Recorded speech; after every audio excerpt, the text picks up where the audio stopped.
Hi Team Crown, how na day waiting they happen waiting they solve. So Team Crown, I want to say that you guys have been amazing. Thank you guys for the love. Just know that I appreciate this. Welcome to our channel.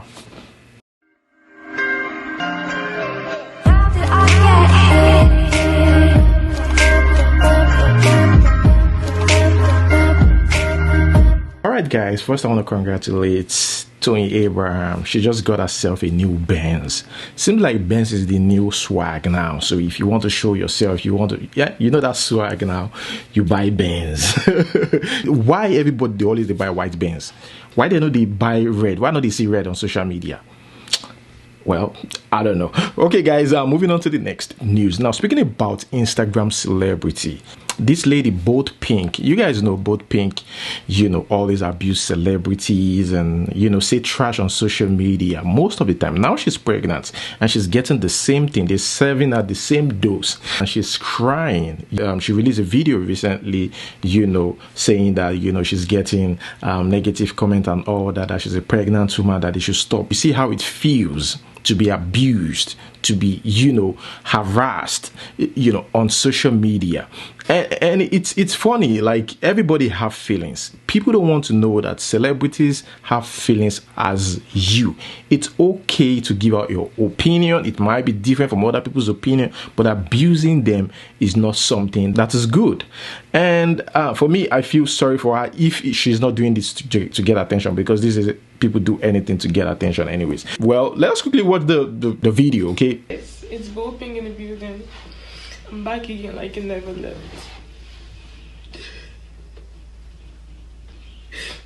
I was so happy about this, my pregnancy. I posted it online.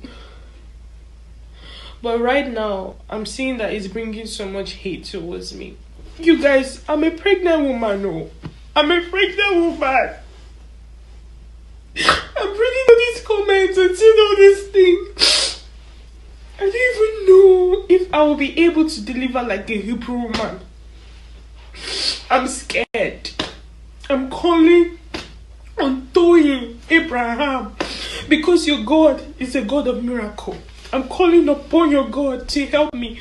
All the churches in Nigeria, please, all the women, you know how it is hard to be pregnant and give birth. I'm scared because of too much hate towards me. All right, let us move on to the next one.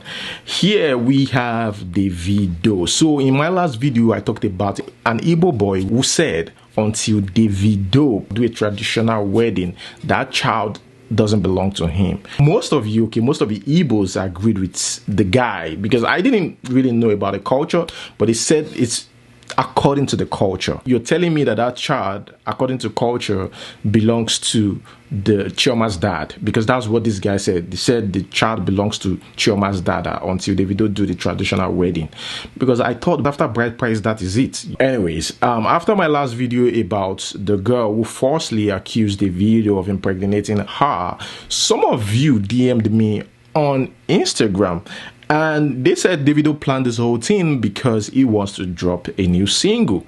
Yes, I know Davido, does that a lot. Anytime he wants to drop a new single, he usually look for something to get attention, something crazy, which is normal, which is okay. But for me, if he actually planned this has been petty and this going too far. This really doesn't make sense for me. But any publicity, like people would say, any bad publicity, good publicity, everything are publicity. But I think Davido, wouldn't have planned this. Maybe it's coincidental, or he took advantage of the situation, because that's what people do instead of the specified day. By the way, he just dropped a new single titled Risky. I think that's why people are like, okay, Davido did this intentionally. The lady right now has been caught, and guys, they released a video apologizing. Guess what is funny about the video? They said that they are trying to congratulate Davido in a unique way. Let's watch this video. Nigerians, we posted a video a few days back about Davido, and the thing went viral, even more than the way we think. It's really, the video has really gone far, and different bloggers has posted the video. But the thing is, we are only trying to congratulate him in a unique way. Yeah. Just to catch his attention. Just for him to notice us. That was everything. We didn't do it to ruin his image. God forbid. God forbid. We That is the last thing. We don't want our image to be ruined. How could we ruin another person's image? Not to not talk of a whole Davido. No, what do we have? What do we even stand to gain? To gain ruining his image, someone that already has the image already. What he can trample on what he can God trample us with just a finger. Okay guys, so that is the video right there. Guys, let me know what you think about this in the comment section below. Okay guys, moving on to the next one. Here we have G Worldwide and Kizz Daniel. Now the fight between G Worldwide and Kizz Daniel is far from over, and some of you will be wondering, I mean, that is his former record label. Waiting happened. Well, I don't know what happened. I thought it was over when Kizz Daniel changed his name from Kizz to Kizz. You know, they claimed the right to his name. They said that Kizz belongs to G Worldwide. And Kizz Daniel changed it to, you know, Kizz. That's K-I-Z-Z. And now they're coming for Kizz Daniel again. They said they own some of the songs from his new album. That's the shocking thing. These people are still on Kizz Daniel's neck. That's one thing about a record label. Now, guys, in my last video, remember we talked about deals. We talked about upcoming or younger artists not understanding deals and, you know, certain words used in the entertainment industry. Important, you know, things in the entertainment industry. And now here you go, Kizz Daniel having issues with his former record label. Younger artists or artists, whether bigger or younger, should understand a contract before they even sign it, because people will say, you know, sometimes these musicians, when they are upcoming, they are ready to sign anything and all that. Okay, fine, you've signed it, but still understand it perfectly, so that when you're fighting the case, you know what you're fighting for. But again, you know, some people don't really spend money on good lawyers. They just get any lawyer. You know, they don't really spend money on good lawyers. Entertainment lawyers are in the industry, good entertainment lawyers, but how many people use them? Even big or smaller artists. Only few Nigerian musicians uses these people. I've said it before and I'll say it again. Money without knowledge is useless. Now, look at what is happening to Runtown. These days, money, fame, come as fast as it goes, especially money. You see what is happening to Runtown's career. They have to settle out of court, but the damage has been done. Vector had the same issue with his record label, which affected his career. Even in recent interview with Pulse NG, he said when he was younger, he always wanted to be the #1 rapper, killing it, but court case with his record label taught him more about the entertainment industry. Up till now, as I speak to you, Vector is still struggling to find his way up, just because he fought his record label or just because he made a mistake. And he even said it, that the biggest mistake was fighting his record label.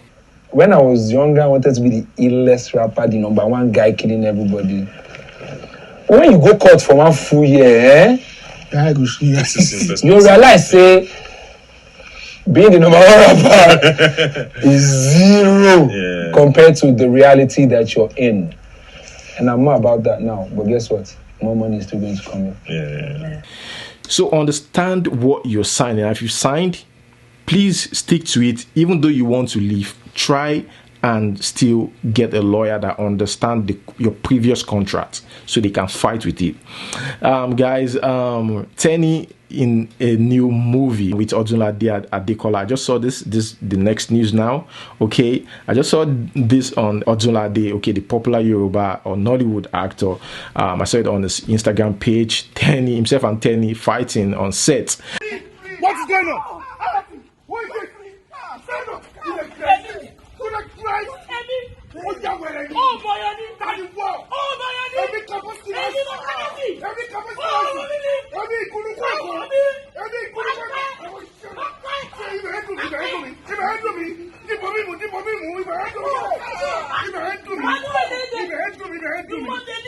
Yes, I am.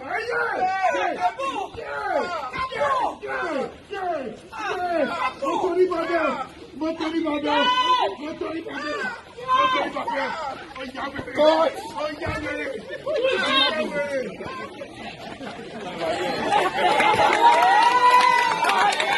This just reminds me of rapper Reminisce when he said in one of his interviews, with Hip TV, I think, that many Nigerian musicians would have loved to be an actor or be part of the movie industry or Nollywood industry, but the problem with Nollywood is the pay, which is true.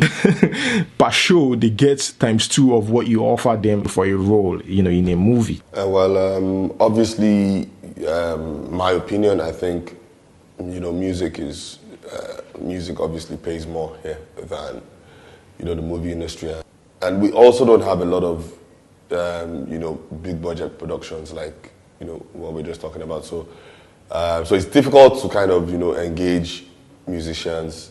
Okay, guys, I was just scrolling through my timeline, on Twitter yesterday, and I saw AKA's post. I think this post was trending. There was a post about Burna Boy coming to perform, in South Africa, and when this xenophobic attack was very serious back then, Burna Boy said he's never going to step his foot on the South African soil. AKA reacted to that. Now, AKA, this guy certainly, encouraged the attack on Nigerians in South Africa. He kind of encouraged xenophobic attack. So himself and Burna Boy had this, fight on Instagram, back then, and he said, and Burna Boy said if he sees him, he's gonna knock him out. But this guy was like, you're coming to South Africa, I would like to attend that show so you can knock me out in my own country. I know some Nigerians might be disappointed that, Burna Boy, you already said you're not gonna, go to South Africa. Why do you want to disappoint your fans now and all that? But again, most of the time, people think that artists have the 100% say. You don't really have the 100% say if you have a working management, like a real management, because you don't dictate for them. You guys work things out. You have to strike a balance. All is just to get one thing, the moolah, the money. As long as money is involved and its safety is guaranteed, then it's fine. And again, Nigeria and South African government have met and seems like they're trying to resolve it, but we know our Nigerian government now, how slow they are. Anyways, guys, let me know, do you think Burna Boy should go or not? Guys, let us quickly talk about Naira Marley's court case. Okay, the EFCC released a statement recently explaining the crime Naira Marley committed, and the EFCC forensic guy, he said that they found top 5 most visited sites that dealt with buying and selling of stolen credit card information on Naira Marley's laptop. Let me read this statement by EFCC. During analysis, the cache file and history file revealed that the most frequently visited site by the user of the computer includes blah blah blah blah blah blah blah. Analysis of the website revealed that Web 1 is where stolen card information is sold to intending fraudster. Web 2 is for stolen credit cards specifically for the UK. Web 3 is an online website designed for UK card holders to check their balance wherever they are around the world. Web 4 is a dark web, meaning an underground tunnel in the internet where stolen credit card information are sold and traded. Web 5 is an online shopping mall where members are given discount for shopping from certain shops. But guys, here's the thing, right? I visited these websites that they mentioned and none opened, okay? In fact, I don't even think they exist, right? Now, I don't want to believe that EFCC is trying to play a fast one on Naira Marley or the general public or the court. I just don't want to believe that. They also said they found suspicious apps on his laptop, Apple laptop, IP vanish and Tor browser. And again, there was not a statement made about an evidence found in this laptop. Like, when I mean evidence, like him transferring certain amount of money into his personal account, and also knowing the victim or communicating with the victim, or like at least one victim. There was no serious evidence against Naira Marley, I must say. I went through this statement. Seriously, guys, there wasn't really any serious evidence. They really need to up their game when it comes to, investigation and all that. Remember when he was arrested in May, EFCC said that they want representatives of MasterCard, the Visa Card, and Guarantee Trust Bank to testify against Naira Marley. But I guess that didn't work out. Whether Naira Marley is a Yahoo boy or is not a Yahoo boy is none of my business. I'm more concerned about the EFCC's information.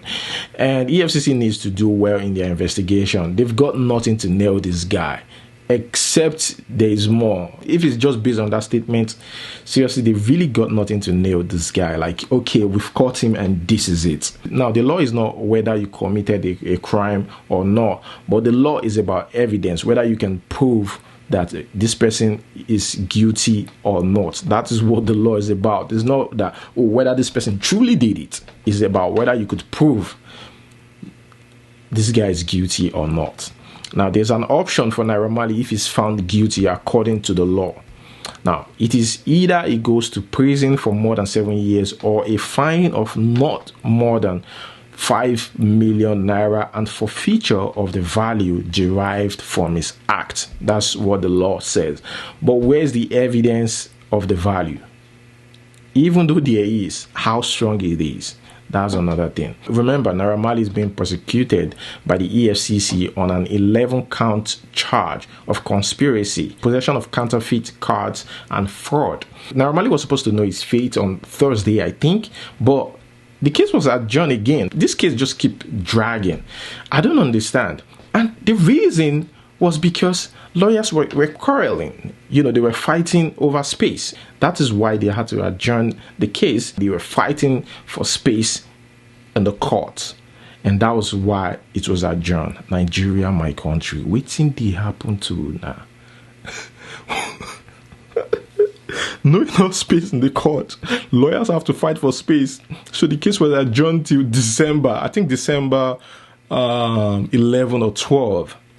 Seems this case is going to, drag for a while. The more it drags, the more money Naira Marley spends on lawyers. That's another thing with litigation system in Nigeria. The more, all over the world, the earlier the better. And Naira Marley has been tweeting non-stop, since the resumption of his court case. He has been tweeting non-stop. I think he said something like Naira Marley is the problem of Nigeria, not SARS, not police, not the government. Well, guys, that is it. Don't forget to like this video if you did enjoy this video, and guys, subscribe if you're not yet subscribed for more videos. Thank you so much for watching, and till see you next time. Peace.